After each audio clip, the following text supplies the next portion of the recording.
महेश,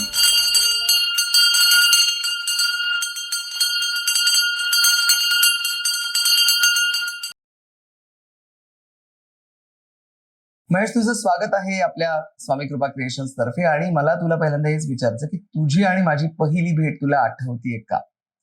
निश्चितच. उत्तरायणचं I think screening झालेलं आणि तेव्हा आपण भेटलेलो आणि नंतर शास्त्री हॉलमध्येच आम्ही अख्खी टीम परिसंवाद केला. परिसंवादाला इकडे आलेलो. शिवाजी काका, बिपिन, नीनाताई पण होता, कौस्तुभ पण होता. करेक्ट, कौस्तुभ सावरकर होता.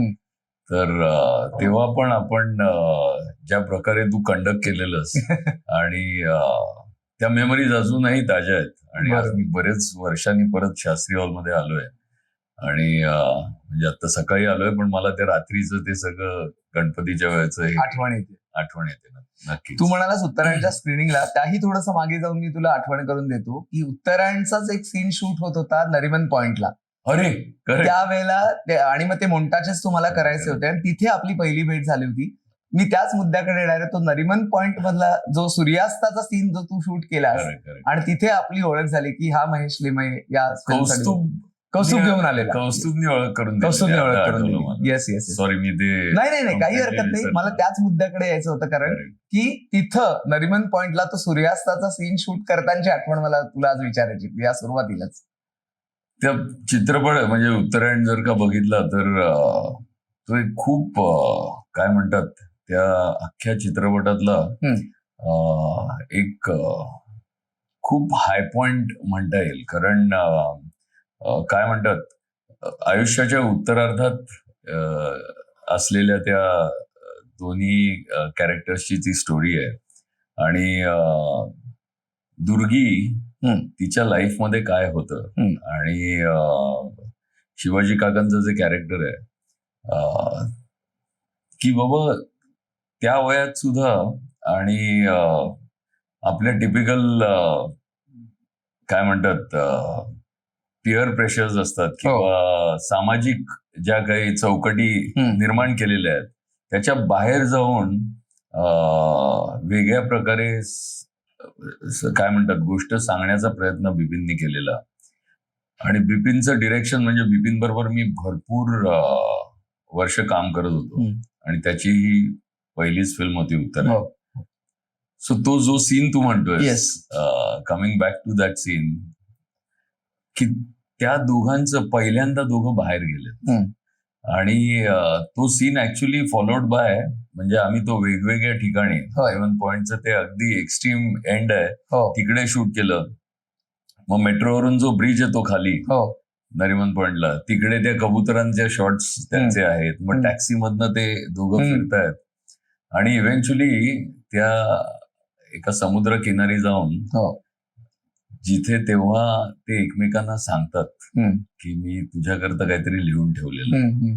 आणि सडनली दुर्गीचा म्हणजे नीनाताईंवर एक त्यांचा क्लोजअप होता आणि त्या एक्सप्रेशन मध्ये सडनली त्या बाजूला बघतात आणि ही इज नॉट देअर आणि ते चालत चाललेत आणि तिकडे एक ट्रॅक होता, ट्रॅक बॅक, ते आम्ही केलेलं मडला शूट. पण त्या सिक्वेन्स एवढा अमेझिंग सिक्वेन्स आहे, त्याची बॅकग्राऊंड सुद्धा काय झकास केली आहे. आणि दरवेळी म्हणजे काय म्हणतात मराठी चित्रपट करत असताना काय म्हणतात आम्हाला चॅलेंजेस खूप असतात. म्हणजे तो सीन ना मला ब्राईट काय म्हणतात इव्हनिंग जरा ब्राईट म्हणजे 4-4:30 चालू करून बरोबर तो एंड होतो तेव्हा लिटरली तो ऑरेंज काय असतं ना तसं पाहिजे होतं. And we were lucky and fortunate. म्हणजे आम्ही इकडे जेव्हा शूट केलं तेव्हा सुद्धा जरासे क्लाउड यायला लागले आणि आम्ही मड आयलंडला त्याच सिक्वेन्सचा नंतर उत्तरार्ध तिकडे शूट केले. पूर्वार्ध नरिमन पॉइंट, उत्तरार्ध मड आयलंड. पण त्याची मजा अशी होती की आत्ताचा जो लाईट प्ले असतो की पावसाळ्याच्या आधी ढग येत असतात, एक क्लाउडचा एक म्हणजे एकदम पातळ एक थर असतो आकाशात आणि तो सनसेटच्या वेळी त्याच्यावर जे सूर्याची किरणं पडतात आणि अख्खं स्काय ऑरेंज होऊन जातं आणि त्यात ते काळे ढग आणि लिटरली तसं ते स्काय झालेलं आणि it was golden light, literally it was all orange and gold. तर त्या ह्याच्यात तो शूट केला आम्ही सीन, म्हणजे लाईट्स पण नव्हते आणि आम्ही सगळे ट्रॅक्स, कारण 2-4च लाईट बॉयज होते.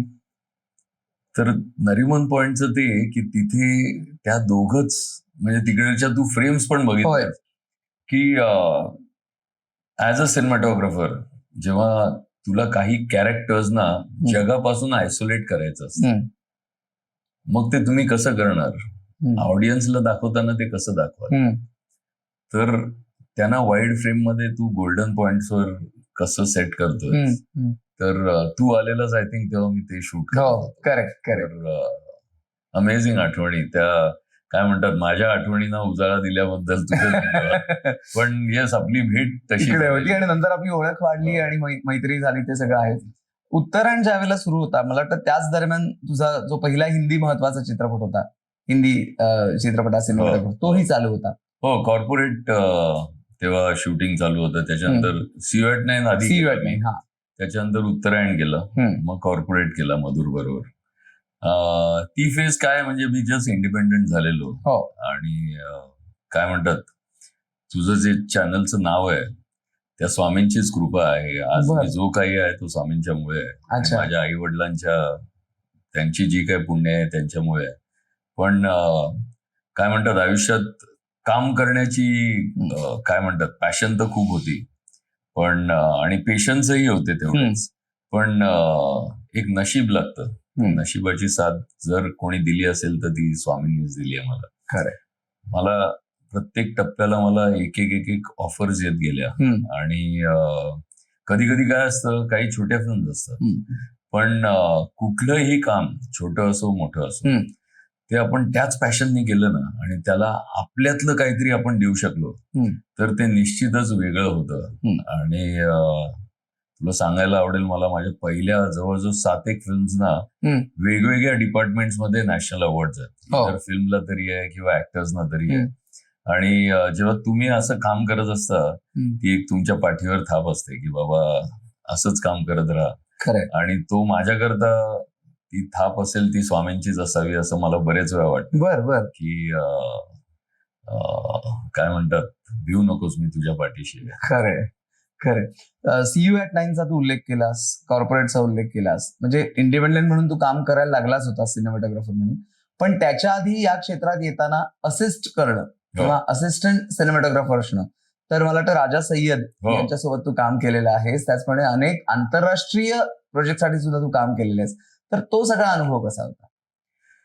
ती काय आहे, आयुष्याची ऍक्च्युली तो काळ तुम्हाला घडवत असतो. आणि माझे वडील मला नेहमी सांगायचे की, म्हणजे आज मी सिनेमॅटोग्राफर म्हणून आहे, पण आज मी जे काही आहे ते त्यांच्यामुळे आहे. ते मला एकच गोष्ट सांगायचे, जी कुठली गोष्ट करशील, तू क्रिकेट खेळत असशील, तू दुसरा काही स्पोर्ट्स खेळत असशील, पेंटिंग करत असशील, आता तू या क्षेत्रात आलायस, you have to master the art. मग त्याच्याकरता कितीही वर्ष गेली तरी चालते. बरोबर. जोपर्यंत तू ती मास्टरी नाही मिळवत तोपर्यंत तू स्वतःला घडवू नाही शकणार. आणि तो मी तेव्हा घडत होतो आणि ती गोष्ट नेहमी माझ्या डोक्यात चालू असायची की मी सेटवर गेल्यावर ऍज अन असिस्टंट मला नेहमी असंच वाटतं की एक सेकंद सुद्धा मी वाया घालवता कामा नये. त्यामुळे मी धावपळ करत असायचो. म्हणजे अगदी, म्हणजे हे काय प्राऊडली सांगण्याची गोष्ट नाही, पण लाईट बॉयजना, आर्ट डिपार्टमेंटना, सगळ्यांना मदत करून film making is a team work. आणि हे जेव्हा तुम्ही असिस्टंटशिप मध्ये असताना तेव्हा ते जास्त तुम्हाला कळून चुकतं. कारण तुम्ही केलेली एखादी छोटीशी गोष्ट त्या फ्रेम मध्ये दिसल्यावर जे एक समाधान मिळतं ना, ते अलौकिक असतं. जेव्हा तुम्ही घडत असता तेव्हा, की आज मी एवढंच केलंय, आज एखाद्या झाडाला लाईट दिलाय, किंवा आज मी ही प्रॉप, आर्ट मधली ही प्रॉप मी सजेस्ट करून ठेवली आहे आणि ती अरे ही छान दिसतंय. तर असं आपण स्वतःला घडवत असतो आणि तो काळ उमेदीचा काळ असतो. हार्डवर्क तर प्रत्येक जण करत असतो आणि की मी असं केलं, मी हे केलं, ते करण्यापेक्षा त्याच्यातनं तुम्ही शिकलात काय. आणि ते हार्डवर्क जेव्हा तुम्ही करता ना, तेव्हा बऱ्याच गोष्टी तुम्हाला त्या मोमेंट शिकवत असतात. आणि त्याच घेऊन आज पुढे चाललोय हळूहळू. पण मुळात जाहिरातीसाठी सिनेमॅटोग्राफी करणं आणि सिनेमासाठी सिनेमॅटोग्राफी करणं किंवा एकंदरीत जाहिरातीचं तंत्र थोडंसं वेगळं आहे का? तंत्र सेमच असतं. हा. It is how you look at things. कारण जाहिराती करता तुला 30 सेकंद किंवा 1 मिनिटात ती स्टोरी सांगायची असते. बरोबर. तिथे तुझ्या व्हिज्युअल्सचा इम्पॅक्ट लोकांवर जास्त झाला पाहिजे. कारण व्हिज्युअल्सनी तुला रिकॉल असतोय. की फेविकॉलच्या तू सगळ्या ऍड्स बघितल्या असतील तर त्या खूप पिक्टोरियल आणि अशा टिपिकल आहेत, पण तो रिकॉल जो असतो तो खूप एव्हिडंट असतो आणि तो लक्षात राहण्यासारखं असतं. फीचर फिल्म मध्ये तुझी व्हिज्युअल ती स्टोरी सांगितल्या पाहिजे तुझ्या व्हिज्युअल्सने, की तुझी कथा कशी पुढे जाईल चित्ररूपात आणि ते किती इमोशनली किती कनेक्ट करू शकशील. किंवा एखादा कमर्शियल ऍक्शन सिक्वेन्स करतोय तर प्रेक्षकांना wow, edge of the seat तू कसं आणू शकशील. तर ह्या गोष्टी चित्रपटात आम्हाला बघायला लागतात. पण जेव्हा ऍडव्हर्टायझिंग करतो तेव्हा ते ग्लॅमर, तो ग्लॉस, एखादं प्रॉडक्ट, आता एखादं आम्ही तेल विकतोय, साबण विकतोय, तर तो का, त्याचा युएसपी काय आहे, ते हायलाइट कसे करायचे, मग त्याला कलर स्कीम कशी पाहिजे, त्याची टोनॅलिटी काय पाहिजे. मग आता लिरिल सारखी तसा ब्रँड आहे, बरोबर, तर मग कुठला ग्रीन तिकडे वापरायचा, प्रॉडक्टचा ग्रीन काय आहे. I should be using any other green, you know, it could be ते स्टँडर्ड चार्टर्डचा तोच कलर होऊ शकतो.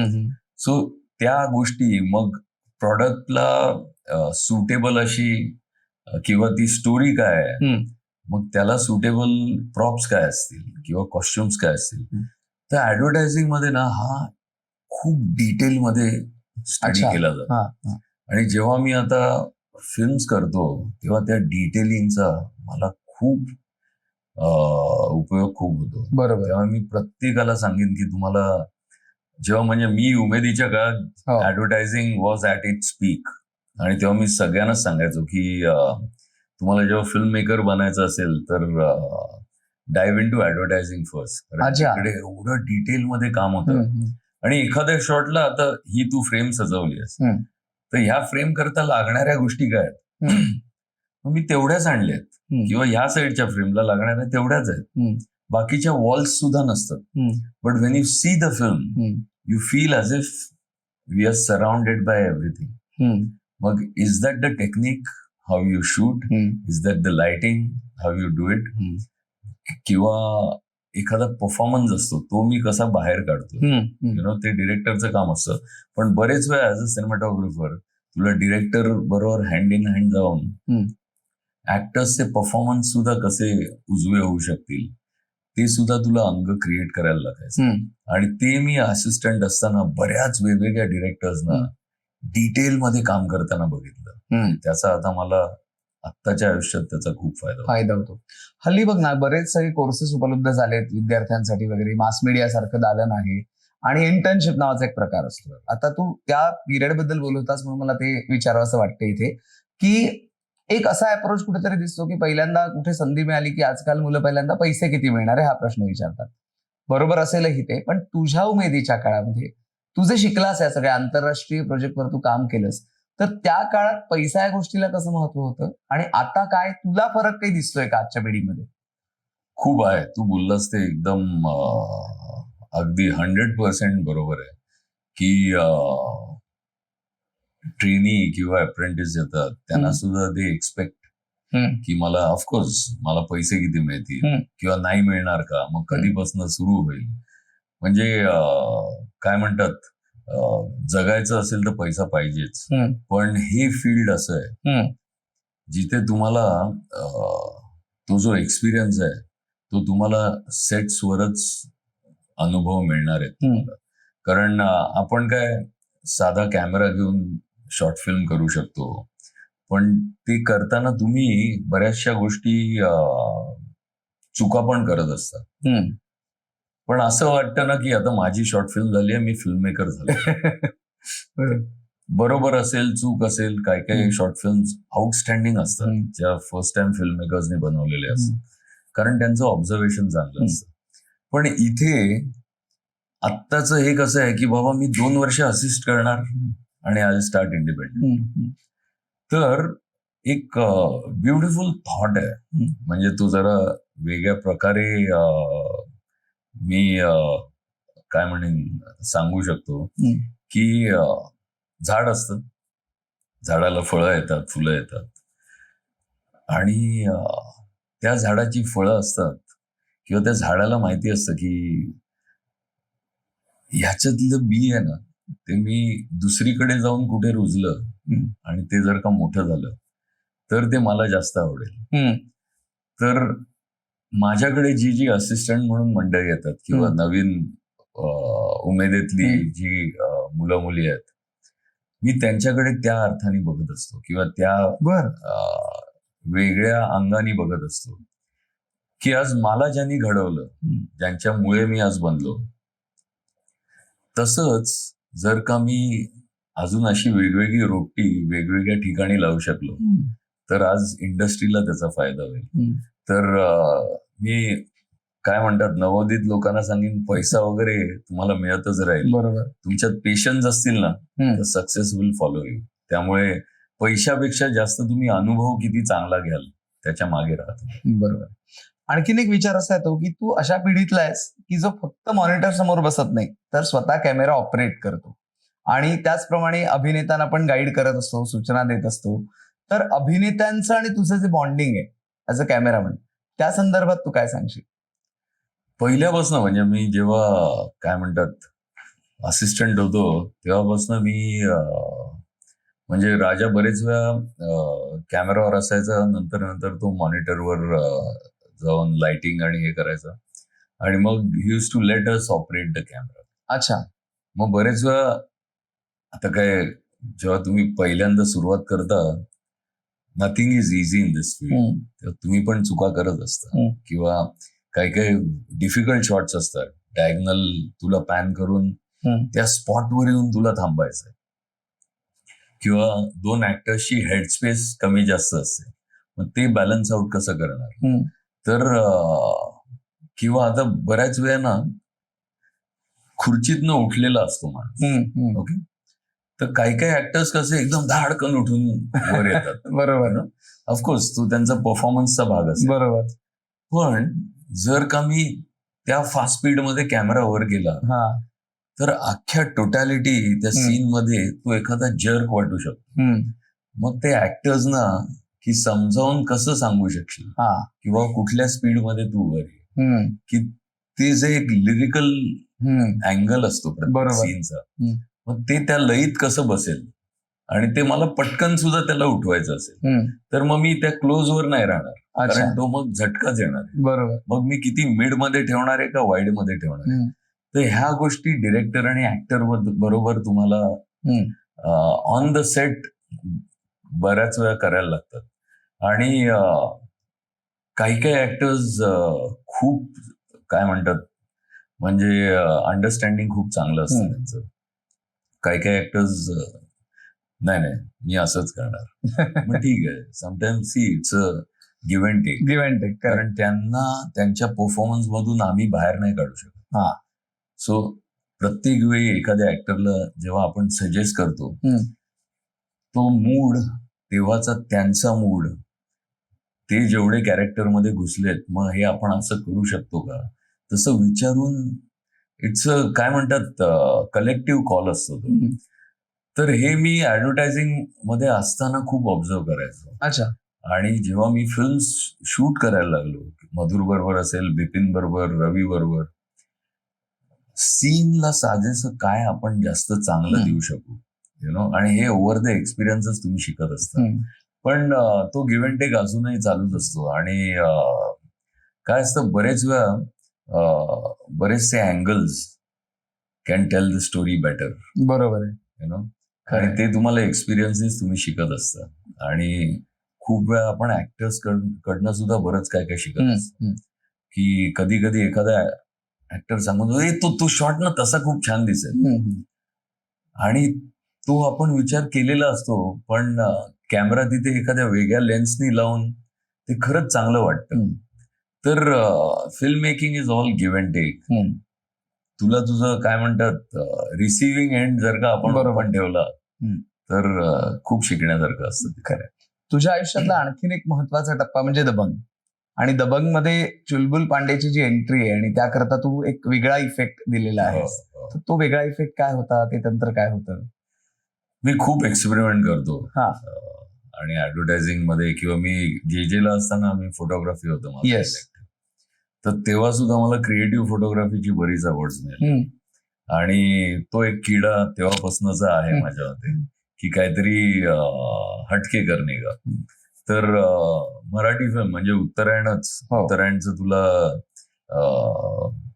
नीना कुलकर्णी आणि शिवाजी काकांचं जे यंग एज दाखवलंय ते सगळं मी तेव्हा तर फिल्मवर आम्ही टोबॅको फिल्टर टाकून शूट केलंय, कारण मला तो पिरियड नुसताच येलो करून नव्हता दाखवायचा, तर एक त्याला लुक ओरिएंटेड करायचं होतं. आणि तेव्हा अशी एक्सपेरिमेंट करणं मराठी फिल्म करता वॉज व्हेरी टफ, कारण ते फिल्म स्टॉक खूप एक्सपेन्सिव्ह असायचे की बाबा 100 कॅन मध्ये अख्खी फिल्म शूट करायची. जे हिंदीला आम्ही 600-700 कॅन्स वापरायचो. बरोबर. रिळ. तर तेव्हा एक्सपेरिमेंट म्हणजे एखादं एक्सपेरिमेंट रॉंग गेलं तर तो अख्खा सिक्वेन्स चुकू शकतो. So you have to be 100% sure about your exposure, the way you choose colours. आणि ते मी माझ्या उमेदीच्या काळात असतानापासून, म्हणजे जेव्हा मी इंडिपेंडंट झालो तेव्हापासून मी खूप एक्सपेरिमेंट करत आलो.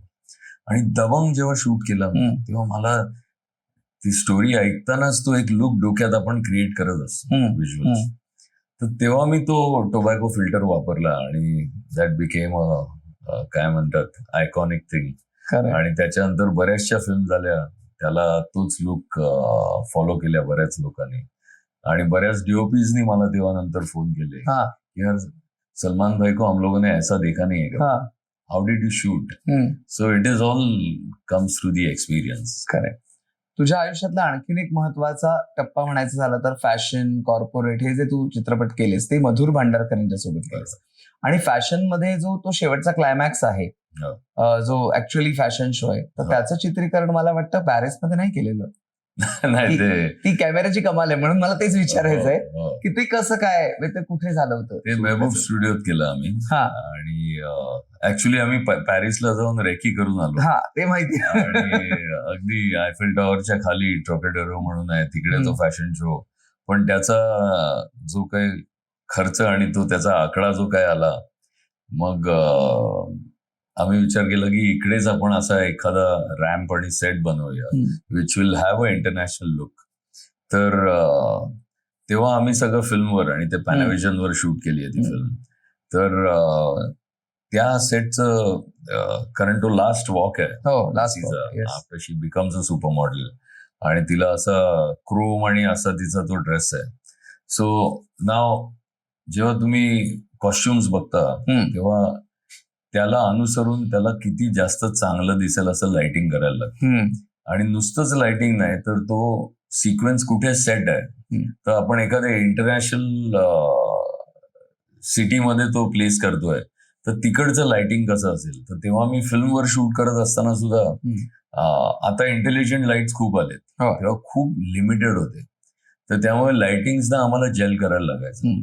तर तो अजूनही मला आठवतंय, ते सगळे मल्टीज आणि असे खूप गरम होणारे लाईट्स लावलेले, आणि तेव्हा आता हीट शिल्ड येतं की त्याच्यासमोर फिल्टर लावलं की ते जळून जायचे, वितळून जायचे, मेल्ट व्हायचे, कारण ते एवढे पॉवरफुल हीट जनरेट करायचे लाईट्स. मग ते किती लांब लावायचे लाईट पासून, तर ते त्या अख्ख्या सिक्वेन्सला मी तो कोल्ड एक फिल्टर असतो तसं ते फिल्टरिंग लाईटला करून, मग त्याचं करेक्ट एक्सपोजर असेल, त्याला बॅकलाईट कुठल्या रेंजमध्ये पाहिजे, तर ते कॅल्क्युलेशन असतं त्यात. तर तो सिक्वेन्स अख्खा आम्ही तसा शूट केला. महेश, तू बोलताना अर्थातच जे स्कूलचा उल्लेख केलास की जिथे तू घडलास, पण तो जो काळ होता, तो फोटोग्राफी तुझं स्पेशलायझेशन होतं, तेव्हाचे कॅमेरे आणि आताचे कॅमेरे याच्यात कमालीचा फरक झालेला असेल.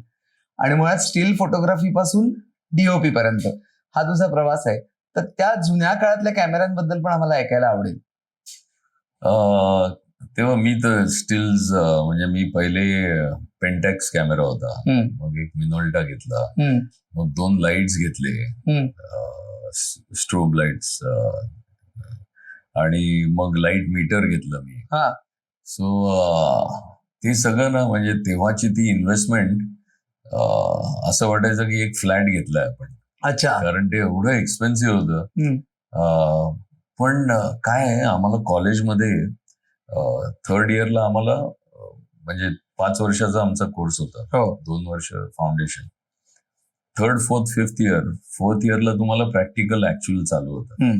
पण 3rd इयर पासूनच आधीच्या सगळ्या स्टुडंट्सची प्रॅक्टिकल्स बघून, त्यांच्या इथे स्टुडिओत जाऊन किंवा डार्क रूम मध्ये जाऊन प्रोसेस कशी होते फिल्म, मग त्याचे प्रिंट्स कसे मारतात, तर ही मजा होती रे.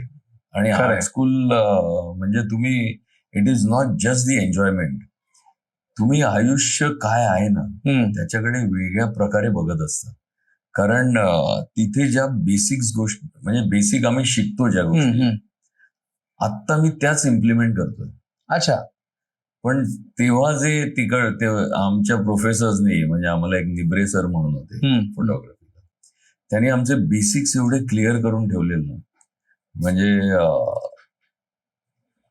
त्यांचे आम्ही काय म्हणतात, त्यांचे जे उपकार आहेत आमच्यावर, ते खरंच कधीच फेडू नाही शकत.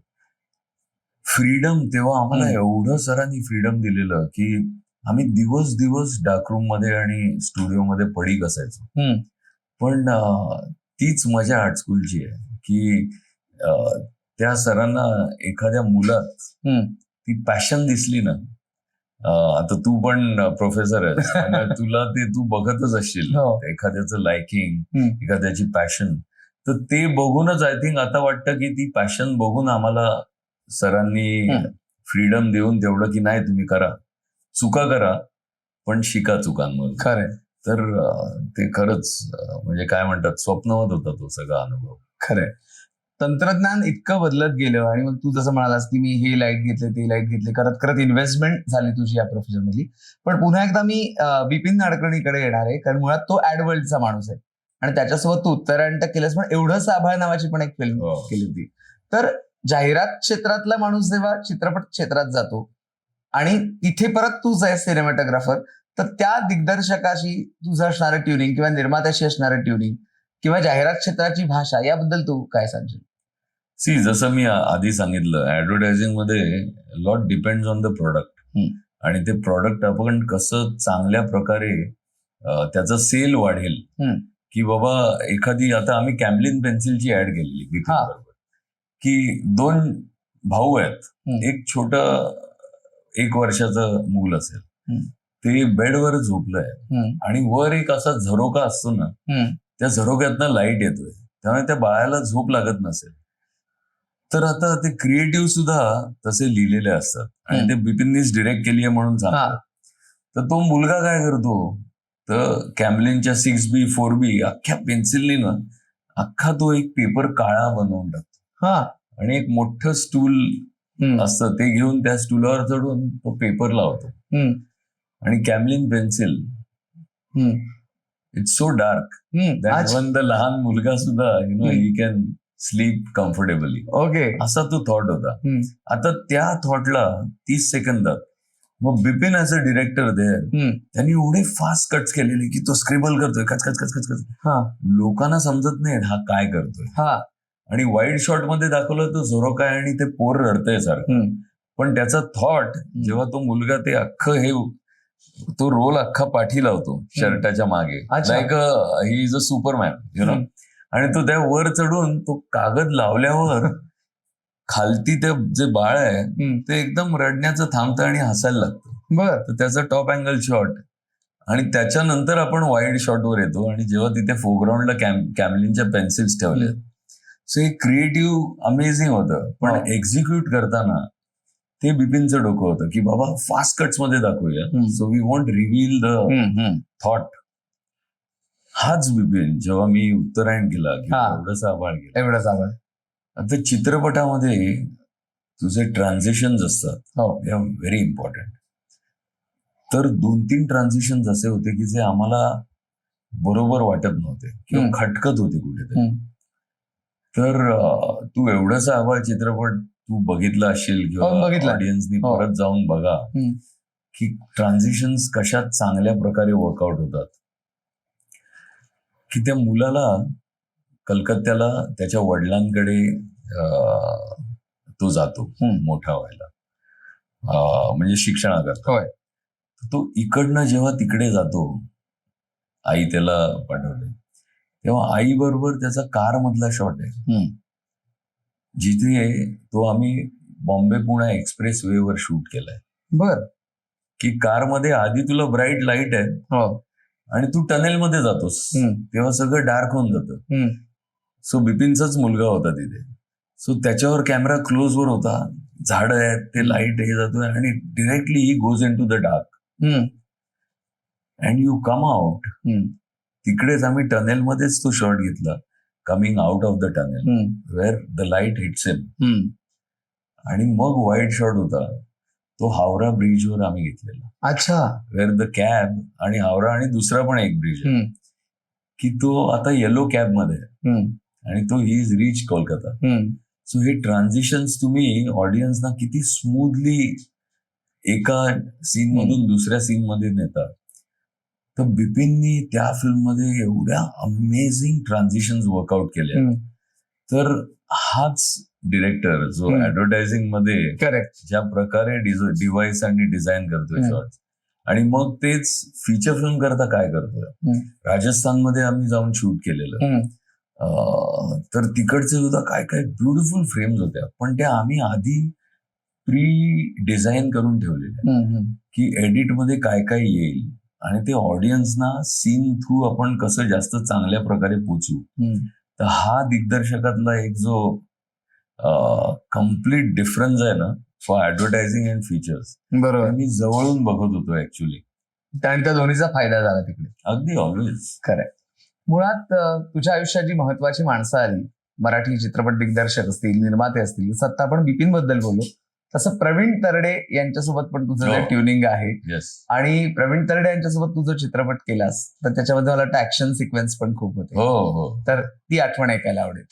प्रवीण बरोबर पहिली आठवण म्हणजे रेगे, ज्याचे त्यांनी डायलॉग्स त्यांनी लिहिले. आरोह वेलणकर आरोह आहे त्याच्यात, आणि त्याचा स्क्रीन प्ले डायलॉग्स त्यांनी केलेले, आणि तो ऍक्टर पण होता तिथे. आणि प्रवीण ज्या प्रकारे राकट आहे, त्याचा स्क्रीन प्रेझेन्स इज अमेझिंग. म्हणजे त्यांनी ही प्लेड अ कॉप रेगे, आणि त्या काय म्हणतात तो मुलगा पकडला जातो आणि त्याला म्हणजे काय म्हणतात ते पोलीस स्टेशन मध्ये अगदी ऍटीज मध्ये जे काही त्यांच्यावर टॉर्चर करतात, तो सीन आहे त्याचा की त्याला कोंबडा करून बसवलाय आणि हा इथे व्हिडिओ गेम खेळतो. तर तो म्हणजे तोच फर्स्ट डे होता आमचा, आणि त्याला मी ऍक्टिंग करताना बघितलं, म्हटलं प्रवीण यार यू आर फॅब्युलस. ते सगळं चालू असताना रेगेचं तो सुद्धा माझं काम बघत होता की बाबा पोलीस स्टेशन मी कधीच असं बघितलेलं नाही कुठल्याच मराठी फिल्म मध्ये. तर म्हणे यार तू फक्त ट्यूबलाईट वर हे केलंय सगळं. म्हटलं अरे रिअलिस्टिक फिल्म आहे, त्याला जर का मी तसा लुक नाही दिला, आणि इथे सुद्धा बाहेरून आतून सगळीकडे लाईट येत आहेत जे खूप खोटं दिसतं रे, तर म्हटलं ते बरोबर वाटणार पण नाही. तर फीचर फिल्म करता तुम्हाला स्टोरीला अनुसरून तुम्ही व्हिज्युअल्स कशी देऊ शकता, हाच मी प्रयत्न करत असतो. तर ते चालू असताना प्रवीणच्या डोक्यात एक थॉट होता की मला एक मुळशी पॅटर्न नावाची फिल्म आहे, आणि त्या फिल्मचा मेन जर्म तुला सांगतो महेश, ली सर मला न म्हणतो की एक चेस आहे ऍक्च्युली. वन यंग मुलगा आहे जो क्रिमिनल असेल किंवा जे काय, आणि त्याच्या मागे 20-25 जण तलवारी आणि चाकू घेऊन लागले भर रस्त्यात, आणि 4 ते 5 हर्डल्स आहेत, तो पडतो कुठे हे होतो, आणि तिकडे तुझी स्टोरी मागे जाते. त्या थॉटनीच मी पॅक झालेलो. हो आणि रेगेमध्ये मी प्रवीणचं रायटिंग बघितलं. येस. आणि ज्या प्रकारे त्याची काय म्हणतात, प्रवीणचं ना म्हणजे भाषेवर प्रभुत्व आहे ना ते. आणि त्याचं काय म्हणतात ज्ञान सुद्धा आहे ना. म्हणजे अगदी सगळ्या संतांपासून ते सगळ्या साहित्यिकांबद्दलचा अनुभव त्याचा. कारण त्यांनी पुस्तकं वाचली आहेत, अभ्यास दांडगा आहे त्याचा. आणि तो जे डायलॉग्स लिहितो ना ते कमालीचे पॉवरफुल असतात. तर मी म्हटलं करूया हे फिल्म. आणि तेव्हा आम्ही शूट करत असताना म्हणजे अख्खी पावसात ठेवायची होती आम्हाला ती. पण ते काही कारणास्तव झालं नाही. पण बरेच ठिकाणी तू मुळशी पॅटर्न बघशील तर पावसाचा फील आहे. तर मुळशी पॅटर्न केला, मग आम्ही सरसेनापती हंबीरराव केली, मग आम्ही धर्मवीर 2 केला, फुलवंती केली आता. तर प्रवीण च कसं आहे, त्याचं ना कमर्शियल पल्स, त्याला खूप ऑडियन्सला काय हवंय ते त्याला खूप चांगल्या प्रकारे माहिती आहे. म्हणजे तो असं सांगतो ना की इथे लाफ्टर येणार की तिथे लाफ्टर येणारच. की तिथे एखाद्या म्हणजे प्रवीणला सांगायला लागतं कधी, अरे प्रवीण आता पंचलाईन कमी कर बाबा, प्रत्येक लाईन पंचलाईन. पण यार म्हणजे त्याच्या काही मुळशी पॅटर्नच्या लाईन्स तिथे लिटरली ते डायलॉग झाले की आम्ही सगळे टाळ्या वाजवायचो. आणि त्या परफॉर्मन्स करता सुद्धा टाळ्या असायच्या. आणि प्रवीणला आम्ही तुझ्या रायटिंग करता मी त्याला सल्यूट करायचो. तर Praveen is a great writer आणि ही हॅज इव्हॉल्व्ड. मी प्रवीणला खूप आता ऍज अ डिरेक्टर तो खूप आता त्या बदल झालेत त्याच्यात. आणि त्याचं अंडरस्टँडिंग अबाउट कॅमेरा, तो नेहमी कॅमेराच्या मागे माझ्या बाजूला फिरत असतो. बर की का तू काय करतोयस. आणि कसं असतं, मी असलो त्याचा डीओपी की तो एकदम निवांत असतो. पण तो मला एवढा वेळ मिळतो क्रिएटिव्हली गोष्टी करायला. प्रवीणच्या तू फिल्म बघशील तर त्याला स्केल असते आणि त्याला गोष्टी ज्या लागतात त्या पाहिजेच असतात. असं नाही की तो he will never compromise. You know की त्यांनी जर का एखादी लाईन दिली आहे, त्या लाईन करता काही गोष्टी पाहिजेत तर तो विल मेक शुअर की त्या लागणार. बरोबर. ज्युनियर्स 200 पाहिजेत तर तो 200चा आकडा आणि तो येऊन बघतो ऍक्टर कडून काम कसं काढून घ्यायचं. यु नो ही सुद्धा एक कला आहे. आणि त्याच्याबरोबर एक मला प्रवीण बरोबर त्याचा एक काय म्हणतात प्लस पॉइंट इज, म्हणजे माझं लाइटिंग वगैरे चालू असतं. तो आता 15 ऍक्टर्स असतील, 10 ऍक्टर असतील, तो जिथे सेटवर असतो इथे तो 10 खुर्च्या घेऊन आधी अख्खा सीन वाचून घेतो प्रत्येकाकडे. बर की तू काय करणार आहेस, तू काय, तुझा टोन काय पाहिजे, हे चाल हा टोन तुझा पाहिजे. बर या प्रत्येकाकडनं तो गोष्टी बसवून घेतो. आणि एकदा त्याला मी अर्धा पाऊण तास देतो, बाबा तू बसव, पण नंतर मी वेगवेगळ्या अँगल मधून 20 वेळा तो शूट करायला लागेल. बरोबर. म्हणतो ली सर तुम्ही आता सांगा तितक्या वेळा हे ऍक्टर करतील. आणि तो ज्या प्रकारे बसवतो ना ती मजा आहे. आणि प्रवीण बरोबर माझा give and take is something else. म्हणजे काय म्हणतात नवरा बायकोचं नातं असतं तसं आम्ही तिकडे on set we are like that. आणि he is a great writer. आणि प्रवीण बरोबर काम करायला मला खूप मजा येते. आणि जेव्हा मी त्याला, कारण तो खूप शॉर्ट टेम्पर्ड आहे, प्रवीण शॉर्ट टेम्पर्ड आहे, आणि त्याचं एकदा टेम्पर गेलं की मग सगळे हलून जातात. पण आय थिंक बऱ्याच वेळा, आणि त्याचं टेम्पर कूल डाऊन त्याला करायला बऱ्याच वेळा मी त्याला जाऊन मी माझ्या पद्धतीत सांगतो. आणि ते त्याला पटतंही. त्यामुळे तो म्हणतो ली तू असलास ना सेटवर की माझं half the life is sorted. त्यामुळे मी प्रवीण बरोबर अजूनही आम्हाला भरपूर काम करायचं एकत्र. आणि त्याच्या रायटिंगला सलाम आहे. त्यांच्याच प्रोजेक्ट मधला सर्वात चॅलेंजिंग असा कुठला सीन वाटला तुला? प्रत्येक सीन चॅलेंजिंगच असतं. कारण आम्ही रावल्या जे मुळशी पॅटर्नच कॅरेक्टर आहे, एका छोट्याशा खोलीत, म्हणजे एवढी खोली असेल, आणि तो बसलाय तिथे, आणि ते प्रवीणचेच काही चंट मंडळी आहेत ती त्याच्या पिक्चर मध्ये असतातच. आणि सुन्या पालकर, सुन्या 32 का तर त्याची 32 आहे, तो बोलला की ते होतं म्हणून त्याला सुन्या 32 म्हणतात. तर तिथे ना तुला सांगतो, आता ह्या रूम मध्ये जर का 100-125 माणसं आली तर काय करशील? म्हणजे त्या माळ्यावर जाऊन पण बसतील, कुठं खिडक्यांमधनं आत येतील. तर ती सगळी ते गँगस्टर फिल्म आहे ती. आणि ते सुद्धा अगदी काय म्हणतात, रूटेड गँगस्टर्स. तर एखादा भाई आहे, त्याला फॉलो करणारी ती सगळी यंगस्टर्स आहेत. तर ती म्हणजे डायलॉग चालू आहे, हा बसलाय, तो एवढा मोठा सोफा घेऊन बसलाय राहुल, आणि इथे ही पोरं खाली आहेत. तर तो सीन मला का आवडतो की एक असंच डायलॉग आहेत 2, आणि आता तुला टाळी द्यायची आहे ना, तर हा टाळी हाताने नाही रे, तो राहुल्या पायाने टाळी देतो रे त्याला. तो तिथे बसलाय आणि ते सो ह्या गोष्टी ना प्रवीणच करू शकतो. बरोबर. तर त्याच्यामुळे त्याच्याबरोबर प्रत्येक सीन इज अ चॅलेंज. कारण मग मला ह्याच्यात मला ट्रॉली पण करायची आहे. कारण मी त्याचा सीन किती जास्त चांगल्या प्रकारे लोकांना अनुभव मी कसा देईन, त्यांना मी तिथे घेऊन कसं जाईल, की त्या एवढ्या क्रॅम्पटअप तिथे पण मला ट्रॉली करायची, तिथे पण मला टॉप अँगल शॉट्स घ्यायचे.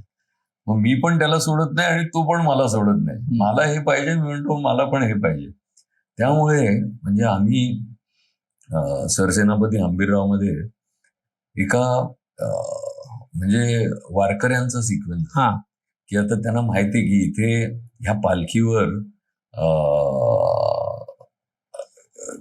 आक्रमण होणार आहे औरंगाच्या यांचं.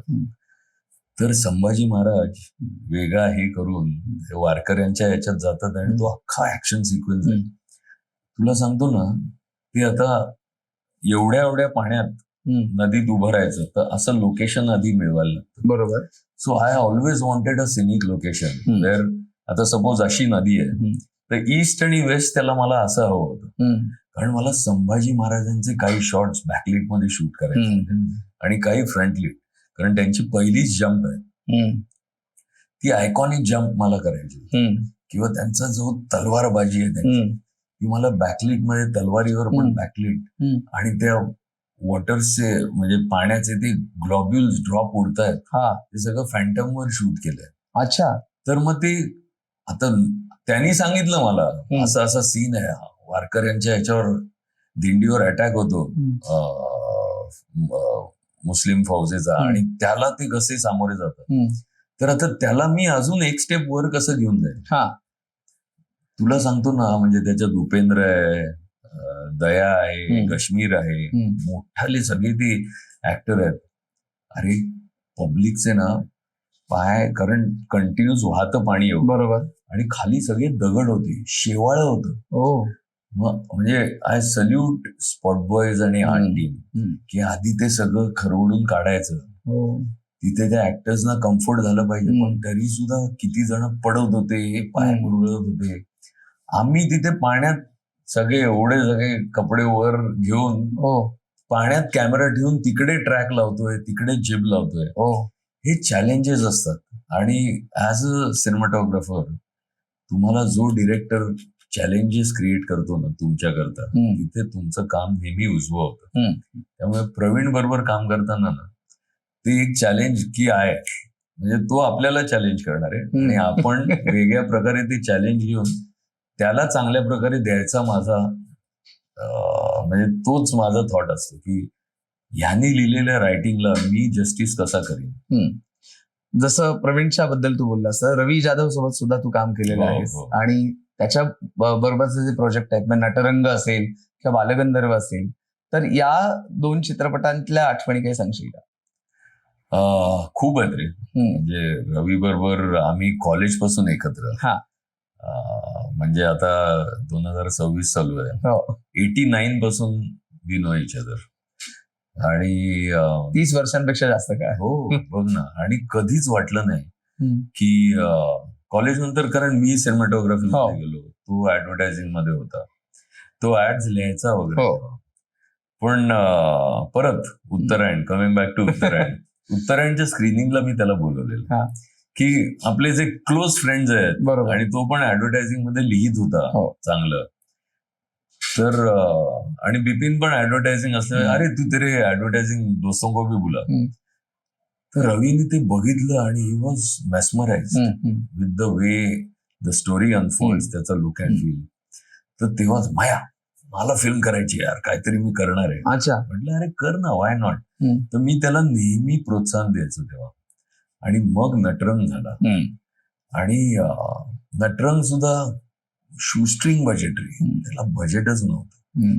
एवढ्या कमी बजेटमध्ये ती केलेली आहे फिल्म. पण वेन यू हॅव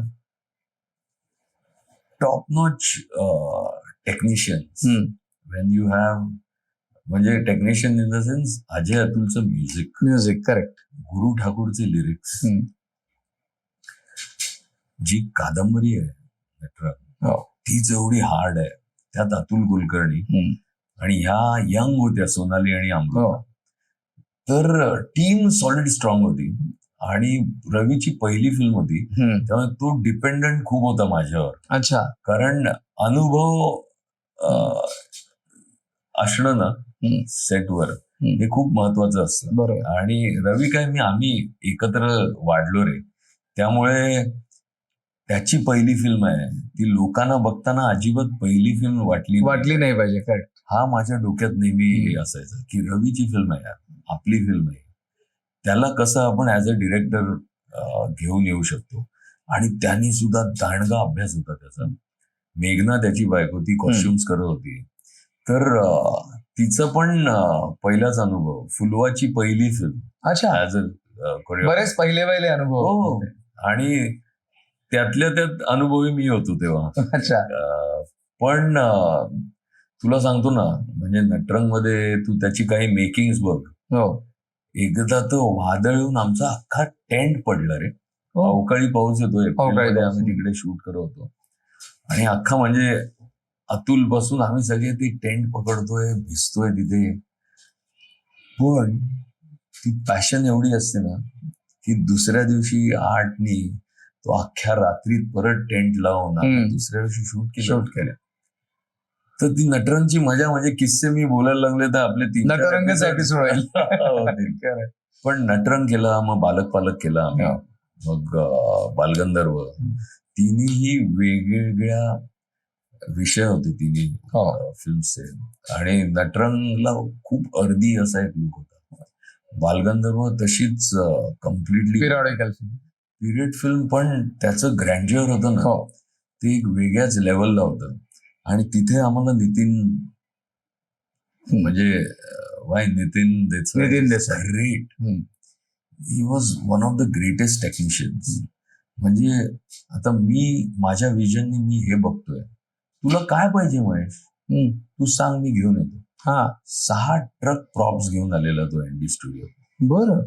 आणि आम्ही बालगंधर्व 33 दिवस नॉनस्टॉप ती फिल्म शूट केली आहे इन 4 डिफरंट सिटीज. तर तो म्हणजे लिटरली आमची ती फॅमिली, ते ट्रक्स, आम्ही सगळे एकत्र 33 दिवस होतो. आणि ते अनुभव, आणि रोज एक गाणं शूट करायचो. मग त्या गाण्याच्या मैफिली व्हायच्या. म्हणजे मला अजूनही आठवतंय, कोल्हापूरला आम्ही तिकडे एक ऑडिटोरियम आहे, अगदी जुनं ऑडिटोरियम आहे, तिकडे आम्ही एक गाणं शूट केलेलं जे ऍक्च्युअली फिल्म मध्ये नाहीये. पण त्या गाण्यात शौनक अभिषेकी, महेश, राहुल, आनंद भाटे असे सगळे आहेत. बरं. पण ते चित्रपटात नाहीये ते गाणं. आणि ते गाणं आम्ही शूट केलं तिकडे बालगंधर्व करता. त्या दिवशी रात्री हॉटेल रूम मध्ये महेश काळे गातोय, राहुल देशपांडे गातोय, शौनक अभिषेकी गातोय, आनंद भाटे गातोय. आणि त्यांना ते जे काय आम्ही ऐकलंय ना, अरे यार. सो चित्रपट तुम्हाला असे पण भरपूर अनुभव देत असतो. बरोबर. तर बालगंधर्वचं ती वेगळीच मजा होती. वेगळ्या, काय म्हणतात, वेगळ्या आम्ही फोर्सनी काम करत होतो तिकडे. बालक पालक म्हणशील तर काय म्हणतात, अगदी रुटेड. म्हणजे 10x10च्या खोलीत इथली ती सगळी चाळीतली गोष्ट आहे रे. तर त्याचा लुक अँड फील अख्खा मी बदललेला. म्हणजे आपली खाकी हा कलर घेऊन त्याचा अख्खा लुक बांधलाय बालक पालकचा. आणि त्याच्या रूम्स मध्ये सुद्धा ते पहिल्यांदा ब्लू फिल्म्स बघतात, होय. ती लहान लहान पोरं, आणि त्यांचं तर ते ना मला कम्प्लीट डार्कनेस मध्ये शूट करायचं. मग त्याला डार्कनेस मध्ये एखादाच कुठला कलर पॉप होईल जो रिफ्लेक्ट पण होईल त्यांच्यावर, तर ते ऑरेंज पडदे लावून घेतले मुद्दाम. बर. आणि तो तेव्हा म्हणजे तो सगळा टीव्हीचा कोल्ड लाईट आणि तो ऑरेंज लाईट, तर colour also makes a huge difference on visual. खरंय. तर बालक त्यामुळे रवी बरोबर, रवीचं काय ऑब्झर्वेशन इज व्हेरी स्ट्रॉंग. म्हणजे तो बरेच वेळा माझ्यावर सोडतो, हा माया तू आहेस ना, पण ऍडव्हर्टायझिंग बॅकग्राऊंड मध्ये असल्यापासून त्याला एखादं product how you sell it, आणि त्याच्यात आता प्रॉडक्टचे पण युएसपी असतात, युनिक सेलिंग पॉइंट, तो फिल्म मध्ये त्यांनी ते घेऊन आला. आणि ज्या प्रकारे तो त्याचा ऍडव्हर्टायझिंग करतो आणि ज्या प्रकारे पोचवतो, आणि he comes up with different ideas, आणि ते रवीकडनं शिकण्यासारखं खूप आहे मला. बरोबर. किंवा सगळ्यांनाच.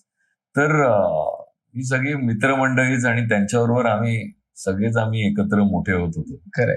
बालकची तू आठवण सांगितलीस, आणि तू जे सांगितलंस की चाळीतलं वातावरण आणि ती मुलं पहिल्यांदा तो चित्रपट बघतात, मला तो सिक्वेन्स आता आठवला एकदम, की ज्या वेळेला ते पहिल्यांदा तशी फिल्म बघतात त्यावेळेला जी ट्रीटमेंट दिलेली फक्त एक्सप्रेशन्स वर तू खेळलायस. अगदी की पूर्ण त्यांच्या चेहऱ्यावरचं एक्सप्रेशन, म्हणजे तिथे काहीतरी वल्गर सीन दाखवता आला असता पण तो दाखवला नाहीये. आणि त्याच वेळेला नेमकं गाणं तिथे जे पॅच केलंय, सुसंगती सदा गणो, आणि ती त्यांच्या एक्सप्रेशन वरती जे काम केलेलं आहे त्याच्याविषयी सांग ना. आता काय आहे, ती म्हणजे ती stories, it was like a thin red line. तू ते खूप वल्गर सुद्धा झालं असतं, आणि ते न करता व्हिज्युअल्स थ्रू किती ऍप्ट करू शकू. करेक्ट. मग आता अशी व्हिज्युअल्स एकतर ते सगळे पहिल्यांदा बघतात, त्यामुळे ती सगळी कलाकार मंडळी पहिल्यांदा कॅमेरा फेस करत होती. हो. मग आता एक्सप्रेशन ते येताना मग तू नुसतं डोळे हे करून बघतोयस, असं करून बघतोयस. मग ह्या छोट्या छोट्या गोष्टी त्यांना सांगणं. किंवा एक तो हे होता की त्याच्यात एक मुलगा आहे ना, जो स्पेक्स, आता मी त्यांची नावं विसरलो सगळ्यांची. एक रोहित फाळके होता. रोहित फाळके. तर रोहित म्हणजे तो आता फक्त गुडघे जोडतोय स्वतः. सो एकदम सिम्प्लिस्टिक आहे. बरोबर. त्याची ती एन्झायटी कशी दाखव. बरोबर. किंवा मदन आहे त्याच्यात. मदन फक्त हळूच एक उशी घेऊन बसलाय. बरोबर. त्या मुली एक मुलगी तिला समजत नाही असं काही असू शकतं, आणि एक उठून पळूनच जाते. तिला म्हणजे तिला प्युकिश फिलिंग येतं रे बघून. सो आता हे त्या खोलीत आम्हाला एक तर टीव्ही दाखवायचा नाहीये. बरोबर. मग त्या टीव्हीच्या मागून शॉट, मग त्यांची एक्सप्रेशन्स. म्हणून मी म्हटलं की त्या रूम मध्ये डार्क, त्यांनी तर सगळे टिपिकल सगळे म्हणजे पडदे लावा, कुठून लाईटच असेल तो सुद्धा हे करा, आवाज हळू ठेवा. मग ते सगळं चालू असताना मला तर फिल्म शूट पण करायची. बरोबर. आणि ते अप्रोच, मग तो टीव्हीचा लाईट कसा असतो, तो खूप पाहिजे का कमी पाहिजे. म्हणून मी म्हटलं की तिथे मला एखादा कलर असा स्ट्रॉंग कलर हवा होता. आणि again my base tone was खाकी. मग which colour goes closest, mustard और ऑरेंज. मग तसा पडदा घेऊन, मग त्याच्यातनं तसेच ऑरेंज लाईट देऊन, मग त्यांच्यावर तो कोल्ड आणि हे, मग क्लोजअप्स ते सुद्धा काही डिस्टॉर्टेड लेन्सेस आहेत की त्या फेसवरचं एक्सप्रेशन मी फुल टेली केलं तर तेवढं नाही येणार, पण त्या डिस्टॉर्शन मध्ये डोळे ते मोठे आहेत, हे झालंय, हे तुम्ही कसं दाखवू शकता. तर ती मजा असते. आणि मी जेव्हा फर्स्ट टाइम फिल्म मेकर्स किंवा नवीन दिग्दर्शक असतात ना, त्यांच्याबरोबर काम करण्याची मजा वेगळी असते. कारण ऍज अ सिनेमॅटोग्राफर तुम्हाला एक फ्रीडम असतं, यु नो, आणि ते फ्रीडमचा मी चुकीचा वापर करत नाही. I am uplifting the scene और the film to certain level where it can appeal that to the audiences. तर त्यामुळे ते फ्रीडम मिळाल्यावर मग लेन्सेस कशा वापरायच्या, मग तो इम्पॅक्टफुल कसा होईल सीन, याच्याकडे जोर असतो आपला. आणि मजा होती रे. पालकच्या वेळी सुद्धा आम्ही एवढे हसायचो रे. खरंय. म्हणजे अंबर गणेशनी ती हो. एकांकिका होती. हो. ती बघितल्यावरच रवीनी मला माया एक जबरदस्त फिल्म आहे. मी म्हटलं अरे काय BP. अरे म्हटलं काय आधी मला म्हणजे शॉक होता रे तो. बरोबर. पालक. अरे म्हटलं कडक नाव काढलंय. पण त्या म्हणजे व्हिडिओ एक जस्ट वेगळा अनुभव. हा. व्हिडिओ कॅसेट लायब्ररीज असायची. हो. आता ती मुलं गेल्यावर त्यांना आता तिकडनं ब्लू फिल्म घ्यायची आहे, पण ते सांगणार कसं? बरोबर. तर ते सुद्धा आम्ही म्हणजे तेव्हा तोपर्यंत ते व्हिडिओ पार्लर्स बंद झाली होती. तर ते आम्ही ती लायब्ररी जे आम्ही आर्ट तयार केलेलं, एक तेव्हा मोबाईलचं शॉप होतं that converted into the video अरे यार ते गेल्यावर ना I went back to my childhood. की तेव्हा ते आम्ही म्हणजे हिंदी 4-5 पिक्चर बघायचो रे एका रात्रीत. आणि ते 5 पिक्चर टाकायचेच म्हणजे रात्री 9ला बसलं की सकाळी 9 पर्यंत, कारण ते काय 12 तास व्हिडिओ आणलेला असायचा. बरोबर. मग त्या पार्लरमध्ये गेलो की त्या हजारो कॅसेट्स बघून ना, आणि अमिताभचे पिक्चर्स खूप असायचे. दीवार. आम्ही लिटरली 4 फिल्म्स एका रात्रीत टाकल्यात. आणि तेव्हा ते पार्लर उभं केलं तर मजा म्हणजे की लहानपणी त्या कॅसेट घेऊन फिल्म बघायला आम्ही हे असायचो. तेव्हा वाटलं पण नव्हतं की असंच एखादं कॅसेटचं पार्लर आम्ही ऍज अ सेट म्हणून, आणि you will be the DOP of that. पण लाईफ इज ब्युटिफुल. जे तुम्ही अनुभवता तेच तुम्ही रियालिटीत आणत असता. रवी जाधव झालं, प्रवीण तरडे झालं, मधुर भांडारकर. आणखीन एक महत्वाचं नाव तुझ्या आयुष्यातलं ते म्हणजे संजय लीला भन्साळी. अरे सर, गुरुजी. आणि संजय लीला भन्साळी म्हटल्यानंतर बिग बजेट, सगळं, कुठेही कॉम्प्रोमाइज नाही. आणि अशा मोठ्या प्रोजेक्टचा, बाजीराव मस्तानी असेल, अशासारख्या मोठ्या प्रोजेक्टचा एक भाग होणं, त्याच्या आठवणी. संजय सरांबरोबर 99 साली एकदा काम केलेलं की राजा आणि ते सेम बॅचमेटचे. आणि आम्ही FTI मध्ये स्टुडंट वर्कशॉपचं एक गाणं शूट केलेलं आणि ते ब्लॅक अँड व्हाईट फिल्मवर केलेलं सॉन्ग आहे. तर त्यावेळी म्हणजे मी ऐकलेलं होतं. आणि खामोशी जेव्हा ते शूट करत होते विल्सन कॉलेजला, तेव्हा आम्ही खाली तिथे ऍड करत होतो शूट. अच्छा. सो तेव्हा Salman is walking in, Manisha आहे, नाना सर आहेत. तर आणि संजय सरांची ती पहिली फिल्म होती. तर वी वर ऑल क्युरियस. आणि राजाचे बॅचमेटच असल्यामुळे ती फिल्म बघितली तेव्हा, आणि I was completely blown away की काय फिल्म आहे रे खामोशी.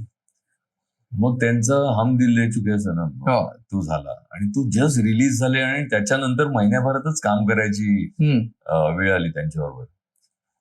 तर ते 7 दिवस आम्ही एकत्र होतो, आणि every moment, every second Sanjay sir फक्त फिल्म्स बद्दल बोलतात. शॉर्ट्स बद्दल बोलतात. म्हणजे दिवसभर शूट झालं, रात्री काय ते नाही वो आर्काइव में ना देवसावर नूतन के वो सब गाणे निकाल के रख. रात्री जाऊन सगळे black and white old songs बघत बसायचो. तर हा म्हणजे देअर काय म्हणतात, पाकीजा असेल किंवा बैजू बावरा असेल किंवा देवदास असेल जुने, ते ना म्हणजे डायहार्ड फॅन आहेत ह्या सगळ्या मेकर्स. बरोबर. आणि म्हणजे ते आम्ही हिरामंडी सुद्धा शूट करत असताना जुन्या फिल्म्सचं किंवा देखो carpet, how you get the feel to the audience to the fullest. तर संजय सरांबरोबर 99 मध्ये काम केलं. मग मला त्यांनी रामलीला पण ऑफर केलेली. पण मी मधुरची हिरोईन करत होतो आणि त्या डेट्स मॅच नाही झाल्या. त्यामुळे माझ्याकरता ते खूप डिफिकल्ट होतं नाही सांगणं. पण बाजीराव मस्तानीला त्यांनी मला ऍक्शन शूट करायला बोलवलं, कारण तोपर्यंत दबंग 1-2 आलेले आणि त्याचं ऍक्शन सगळ्यांनी बघितलेलं. आणि त्यांचं कसं, संजय सर एक एक सीन, त्याचे सेट्स ते खूप इलॅबरेट वे मध्ये काम करतात. त्यामुळे they thought of getting a action DOP to do action. बरोबर. तर यार तुला सांगतो, म्हणजे 250, 300, 400 लोकांचं सैन्य हा. आहे, त्या सगळ्यांचे डिटेल्ड मध्ये कॉस्ट्युम्स. अच्छा. की चले उसको एक चल ह्याला सलवार दे, त्याला एक झाला हा. दे आणि झालं नाही. त्याच्यावर वर्क केलेलं यु नो. आम्ही म्हणजे मेटलचे हेडगिअर्स, चिलखत आणि ते हे मेटलचे जेवढे बनवलेले तेवढेच ऍक्शनच्या वेळी रबरचे बनवलेले, कारण त्या मेटलचं घालून तू लढूच शकत नाही. बरोबर. पण हे डिटेलिंग म्हणजे त्यांच्याकडनं मी डिटेलिंग शिकलो. त्यांच्याकडनं मी इमोशन्स काय आहेत ते शिकतो. त्यांच्याकडून बॅकग्राऊंड म्युझिकचा कसा वापर करावा हे शिकतो. म्युझिक गाणं शूट करताना की आता सकलवन आम्ही शूट केलं हिरामंडीसाठी. आणि त्यांची म्हणजे 8 बीट ट्रॅक असेल तर तेवढा शॉट राहणार. मग त्याच्याकडे चल उसका दुसरा एक एक्सप्रेशन लेके रखते वगैरे हा असं नाही. So he is clear in his head what he wants. पण एखादी गोष्ट ते शूट करतात आणि त्यांना नाही आवडली तरी तो माणूस रिशूट करतो पूर्ण सीन. काय काय वेळेला तर बऱ्याच गोष्टी, कारण शूट करताना ते तेवढे कम्फर्टेबल नसतात आणि नंतर जाऊन ते त्यांना खटकतं की ये गलती मैंने क्यों की. ते परत ही पॅशन आहे ना, म्हणजे पॅशन काय असावी फिल्म मेकरची ते मी बऱ्याच वेळा आपण अनुभवत असतो, पण हे म्हणजे ऍट द टॉप लेवल. आणि खरंच म्हणजे ते माझ्याकरता गुरुस्थानी आहे. हिरामंडीचा तू उल्लेख केलास, त्याच प्रश्नावर मला यायचं होतं की मुळात हिरामंडीतल्या त्या गाण्याकरता तुला बेस्ट डीओपीचा अवॉर्ड सुद्धा आहे. हो, हिरामंडी करता आम्हाला फिल्मफेअर आहे. आम्हाला 3 अवॉर्ड मिळाले. येस. टॉयफा आहे, नंतर टीव्ही अँड फिल्मचं पण एक अवॉर्ड आहे. येस. तर त्यांची फिल्म तुम्ही करताना तेव्हा खूप टफ असतं. It is not a cake walk. बरोबर. It is not easy. कारण Sanjay sir gets the best out of everyone. Be it cinematographer, sound, actor, अगदी प्रोडक्शन कडून सुद्धा ना ते बेस्ट काढून घेतात. बरोबर. आणि त्यांची इन्व्हेंटरी तर एवढी आहे ना, म्हणजे त्यांच्याकडे काय म्हणतात पारसी टाईप, जर का आपली जुनं सगळं वुडन फर्निचर आहे त्यांच्याकडे एवढं, आणि त्यांना एक एक गोष्ट माहिती असते. बरं. काय तर हिरामंडीच्या सेट्सवर लाहोर आणि तिकडे काय वापरत असतील, ग्लासवर कसं असेल, विंडोजवर त्याचे कलर्स काय असतील, एवढा डिटेलमध्ये अभ्यास रे. कॉस्ट्युम्स मग आता लखनवी असतील तर तिकडचे एम्ब्रॉयडरी करणारे कोण माणसं असतील छोट्या छोट्या गावातली, बरोबर, ती शोधून आणून त्यांच्याकडनं काम करून घेऊन मग ते आपल्या कॉस्ट्युम्स मध्ये, हे कोण करत नाही रे. खरंय. सो हे जे सगळं आहे ना, हे मला लिटरली अनुभवता येत रे त्यांच्या. बरोबर. आणि ते रिस्पेक्ट करतात प्रत्येक टेक्निशियन. म्हणजे मी मराठी फिल्म शूट करतो, मी त्याच्या प्रोमोज, मी ऍड शूट करतो, मी डिरेक्ट करतो, त्याच्या प्रोमोज मी सरांना पाठवतो आणि त्याच्यावर ते रिप्लाय देतात, त्याच्यावर ते सांगतात. आणि म्हणजे सेटवर गेल्यावर एखादी फिल्म बघितली, एखादं गाणं बघितलं किंवा फुलवंतीचं त्यांनी बघितलं, सेटवर गेल्यावर सगळे बसले, यार इतना कम बजेट में ऐसा कैसा लेके आ सकते हैं, इतना अच्छा विज्युअल्स. म्हटलं सर आम्ही तुमच्याचकडनं शिकतो. पण ते अप्रिसिएशन असतं ना त्यांच्याकडून, ते त्यांच्याकडून जे पाठीवर एक, ते म्हणजे खरंय ह्यासाठीच केला होता हट्टा, असं आहे अक्षरशः. त्याच्याच करता आम्ही त्या एका कॉम्प्लिमेंट करता खरंय गोष्टी करत असतो. पण अमेझिंग आहे ते. Sanjay sir is great. Bajirao मस्तानीचा तू उल्लेख केला असता, जो युद्धाचा सिक्वेन्स तू सांगत होतास, तर त्याच मुद्द्यावर मला यायचं की तिथे तू ग्रीन स्क्रीन ऐवजी वेगळ्या स्क्रीनचा वापर केला. हो, ते पद्मावतचं रणबीर आणि शाहिद कपूरचा सिक्वेन्स आहे, रणबीर सिंग आणि शाहिद. तर नॉर्मली ब्लू स्क्रीन किंवा ग्रीन स्क्रीनवर शूट करतो, पण आता ह्या दोघांचीच आउटडोअर आणि रन मध्ये ती फाईट आहे. हो. आता आणि it is in bright sun. So तू आत्ता सुद्धा आपण बसलोय, जर का तू इकडनं माझा शॉट घेतलास, त्या लाईटचा रिफ्लेक्टेड माझ्यावर प्रकाश पडलेला, तू आउटडोअर मध्ये गेलास तर स्कायचं रिफ्लेक्शन तुझ्यावर खूप असतं आणि ते स्टुडिओ मध्ये रिक्रिएट करणं पॉसिबल आहे.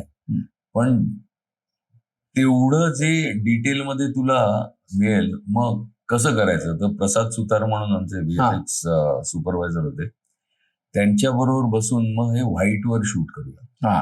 तर अख्खा तो सिक्वेन्स व्हाईटवर शूट केला. म्हणजे आम्ही अख्खे व्हाईट स्किमर्स लावले.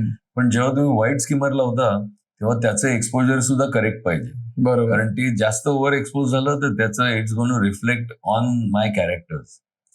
तर of course it's a calculated risk. पण तुला सांगतो ना, त्या सिक्वेन्स ज्या प्रकारे श्यामजींनी ऍक्शन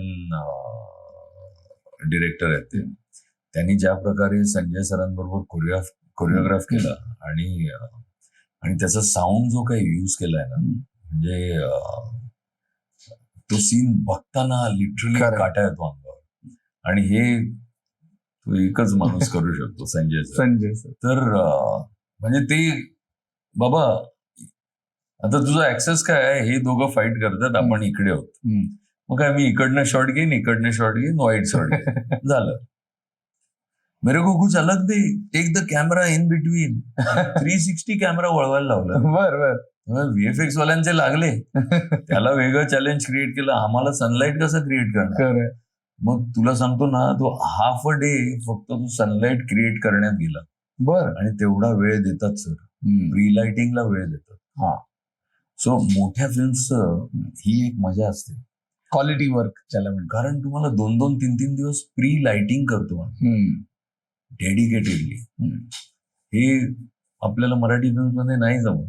तरीही मी फुलवंतीच्या वेळी आम्ही जेव्हा सेट व्हिजिट्सला जायचो आदल्या दिवशी, तेव्हाच मी प्रवीणला सांगितलेलं, म्हटलं प्रवीण, हे आपण 23 दिवसात फिल्म करतोय, पण ह्याचा लुक अँड फील जर का आपल्याला संजय सरांच्या फिल्म सारखा हवा असेल तर आपण आदल्या दिवशी, मी त्याचं सगळं आदल्या दिवशी लाईट करून ठेवलेलं. पण त्याचा फायदाच होतो आणि हे अनुभवच तुम्हाला शिकवत असतो. आणि हा अनुभवच मी संजय सरांकडनं पदोनपदी घेत असतो. फुलवंतीचं जे शूट झालं ते ND स्टुडिओला झालं. फुलवंतीची गाणी आम्ही ND ला केली आणि बाकीचं सगळं आम्ही भोरच्या वाड्यामध्ये केलं. अनेक अनुभव आपण सांगतोय आणि याच्यामध्ये एक तुझ्या व्यक्तिमत्वाचा अजून एक पैलू मला अर्थातच सगळ्यांना माहितीच आहे की तू उत्तम दिग्दर्शक सुद्धा आहेस. आणि येलो सारखा चित्रपट असेल किंवा जिगो अँड ज्युलिएट असेल तर दिग्दर्शक आपण व्हावं. सिनेमॅटोग्राफर तू आहेस, तू अभिनेता सुद्धा आहेस, त्याच्याकडे मी नंतर येणार आहे. पण आपण दिग्दर्शन करावं आणि मराठी चित्रपटाचं दिग्दर्शन करावं असं का वाटलं, कसं मनात आलं? 2011-12 पासून ऍड्स मी डिरेक्ट करायला लागलो आणि बालक पालक शूट करत असताना उत्तुंगनी बघितलेलं मला काम करताना आणि त्यांनीच मला ऑफर केलं येलो हा चित्रपट, सर महेश दादा तू डिरेक्ट कर. आणि ती सुद्धा फिल्म म्हणजे मी बरेच वेळा ना, आठवड्यातनं ऍटलिस्ट 8-10 वेळा तरी, जेव्हा मला वाटतं तेव्हा मी येलोचं ट्रेलर बघतो. बरं. येलो फिल्म मधले सीन्स बघतो. आणि तुला खरंच सांगतो, म्हणजे खोटं नाही बोलणार, पण अजूनही मला जेव्हा जेव्हा फिल्म लागते टीव्हीवर किंवा ZEE5 वर कोणी बघतो, ते म्हणतात एवढी इन्स्पायरिंग फिल्म आम्ही नाही बघितली. खरंय. कारण गौरी ती स्वतः इन्स्पिरेशन आहे. खरंय. अनेक लोकांना तिनेच ती भूमिका केली आणि म्हणजे आपल्याला सगळं असतं रे आयुष्यात आणि आपण रडत असतो, पण त्यांच्याकडे काहीच नाही, शून्यातनं ते उभं करतात आणि काय म्हणतात, they inspire us to the fullest. Yellow झाला, मग जग्गू आणि ज्युलिएट झाला, आता एक संकर्षण कराडेनी आगामी आता आमची एक फिल्म येते. ते संकर्षण कराडेनी लिहिली आहे ती फिल्म. आणि काय अमेझिंग रायटिंग आहे रे. त्याच्या रायटिंगला एक वेगळाच टच आहे, त्याचा एक फॉर्म खूप वेगळा आहे, व्हेरी रिअलिस्टिक. म्हणजे तो मला असं वाटतं तो अलंकारिक नाहीये त्याची writing. Day to day life मध्ये ज्या गोष्टी होतात आणि त्याचं ऑब्झर्वेशन म्हणजे पुलंचं कसं होतं ना observation, बरोबर. त्या डिटेलमध्ये ऑब्झर्वेशन आहे. सो त्याची फिल्म मी डिरेक्ट केली आता. ते आता लवकरच अनाउन्समेंट Announcement ते होईल. कळेलच. बरोबर. पण ती फिल्म करताना सुद्धा म्हणजे एक तर ती काय म्हणतात हायली इमोशनल फिल्म आहे. आणि ती फिल्म करताना सुद्धा काय अनुभव होते. म्हणजे मी आता जशी फिल्म येईल आपण एकदा त्याच्यावरती वेगळा एपिसोड नक्की करूया, कारण खूप सांगण्यासारखं आहे त्या अच्छा. फिल्म बद्दल. तुझ्या माझ्या ह्या सगळ्यांच्या प्रत्येक जण रिलेट करेल ओके अशी ती फिल्म आहे. वा. आणि ती film it is not just the message, पण लाईफ मध्ये काय म्हणतात आपण अनवधानाने काही गोष्टी घडतात आपल्या आत, आणि then later on we repent, किंवा आपल्याला वाटतं यार असं नको होतं व्हायला. तर त्याच्यावर भाष्य करणारी फिल्म आहे. आणि आय थिंक आमचा एक मित्रच आहे समीर हम्पी. समीर नाट्य क्षेत्रात खूप मोठं नाव आहे आणि त्याची ही पहिली फिल्म आहे ऍज अ प्रोड्युसर. तर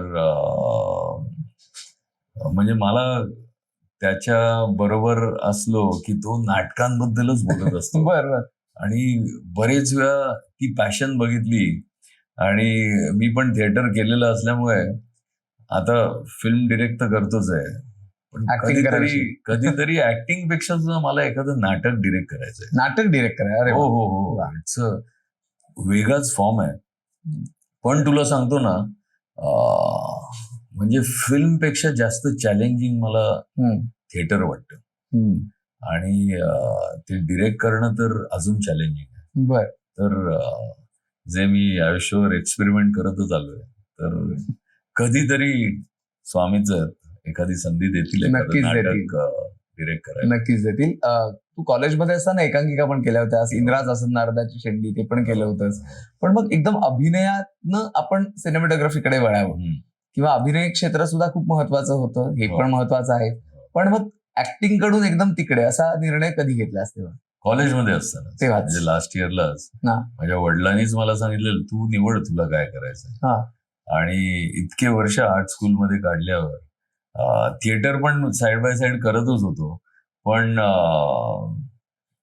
एक आर्टिस्ट पेंटर आतमध्ये, आणि तशी ती प्रोसेस असल्यामुळे मग म्हटलं इन फ्रंट ऑफ कॅमेरा येण्याच्या ऐवजी कॅमेराच्या मागे राहून लाईट्स थ्रू आपण पेंटिंग्स केली आपली. बरोबर. ती चित्र आपण लोकांना त्याचा वेगळ्या प्रकारे अनुभव दिला, तर वाय नॉट. अगदी महत्वाचा विषय म्हणजे, अर्थात त्याच्याबद्दल आता आपल्याला जास्त बोलता येणार नाही, पण रामायण सारखा प्रोजेक्ट तू करतोयस. आणि त्याचं जेव्हा आता त्या संदर्भातली काही गोष्टी रिलीज झाल्या तेव्हा अनेकांना असं वाटलं की एआय जनरेटेड आहे की काय वगैरे वगैरे. तर एआय जे आता येत आहे, कृत्रिम बुद्धिमत्ता, आर्टिफिशियल इंटेलिजन्स, हे एक मोठं चॅलेंज आहे का या क्षेत्रासाठी?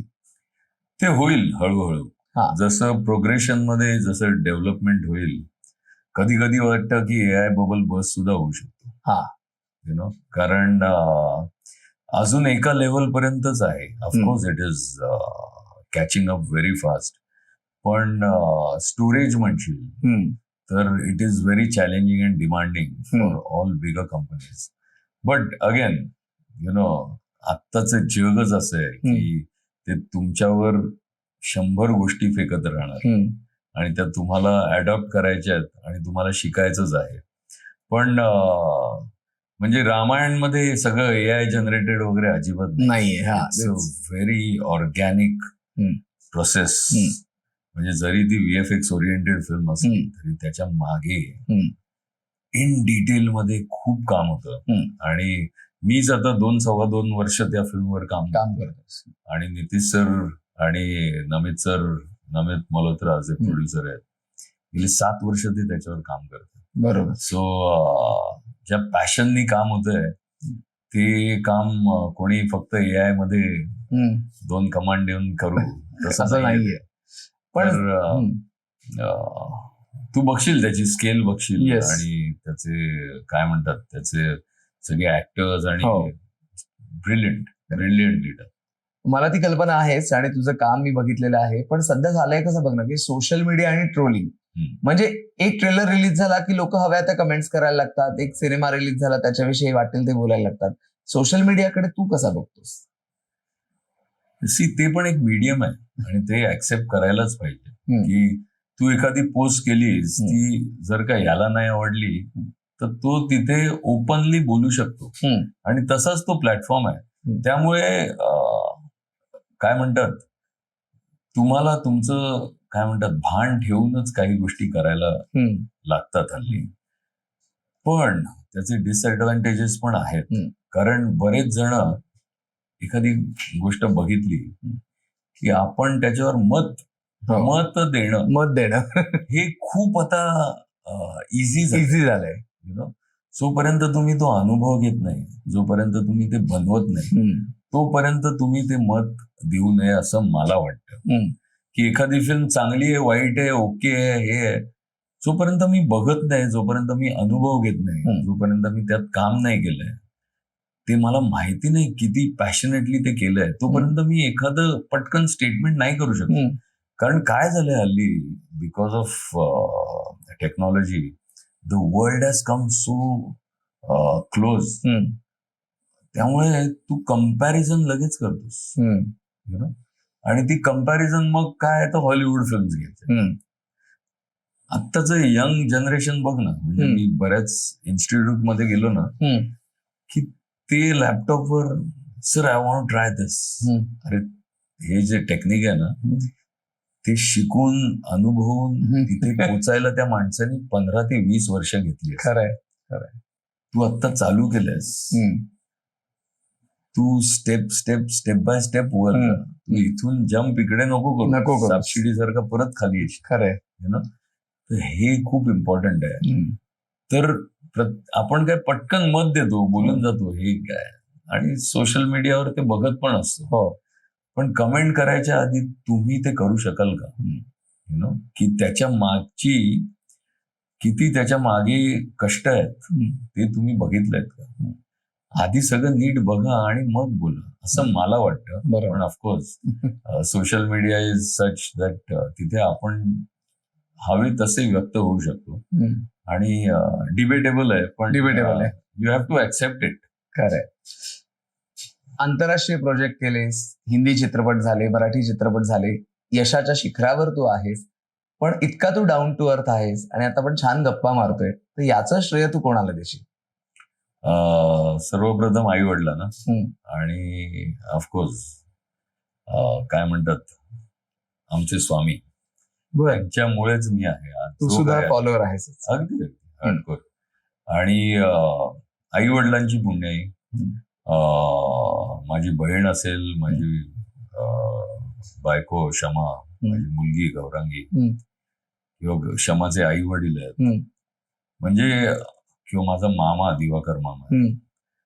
आपली माणसंच आपल्याला घडवत असतात. बरोबर. आणि म्हणजे ऑफकोर्स आमचे काय म्हणतात, लाईफ वॉजंट अ केक वॉक किंवा असं खूप इझी नव्हतं. इट वॉज हार्ड, टफ, पण ते मी खूप एन्जॉय केलं. तो खडतर प्रवास असतो ना, म्हणजे स्वामी म्हणतात की बाबा तुझी परीक्षा घेईन, पण ते सुद्धा अनुभव असतात ना, ते काय म्हणतात तू एक्सप्लेन नाही करू शकत. बरोबर. आणि ती शिदोरी बांधूनच चालतोय पुढे. बरोबर. महेश, जवळजवळ गेले 1-1.5 तास आपल्या गप्पा चाललेल्या आहेत आणि कृपा संवाद आपल्या पॉडकास्टचा एक युनिक सेगमेंट असा आहे की आपण हा जो आयुष्यभर प्रवास करत असतो तर त्यामध्ये कोणीतरी असं असतं की जे आपल्याला सातत्याने सांगत असतं, भिवू नकोस, मी तुझ्या पाठीशी आहे. या वाक्याचं तुझ्या जीवनात महत्व काय आणि असं तुला कोण सांगतं? असं लिटरली येऊन सांगत नाही, पण खूप अनुभव येत असतात. म्हणजे मी आतापर्यंत 32 वर्ष काम करतोय आणि आयुष्याच्या वेगवेगळ्या टप्प्यात, वेगवेगळ्या ठिकाणी असं असतं ना की आपल्याला आता there is no way out. आणि आमच्या फील्डमध्ये तर भरपूर वेळा होतो आणि अशा वेळी एखादा विचार येतो आणि तो आपण रिस्की असली तरी करतो. And you come out with flying colours. तर तो विचार सुद्धा मनात आणण्याकरता, तो थॉट येण्याकरता आय थिंक एक दैवी काहीतरी मागे काय म्हणतात पाठबळ असतं. आणि आय थिंक त्याचा मी पदोपदी अनुभव घेत असतो. आणि काय सांगायचं म्हणजे बरेच वेळा असं वाटतं की नाही रे, आता हे होईल, नाही होणार. आणि सडनली असा काहीतरी मार्ग येतो, तुला फुलासारखं तू त्याच्यातनं बाहेर येतोस. बरोबर.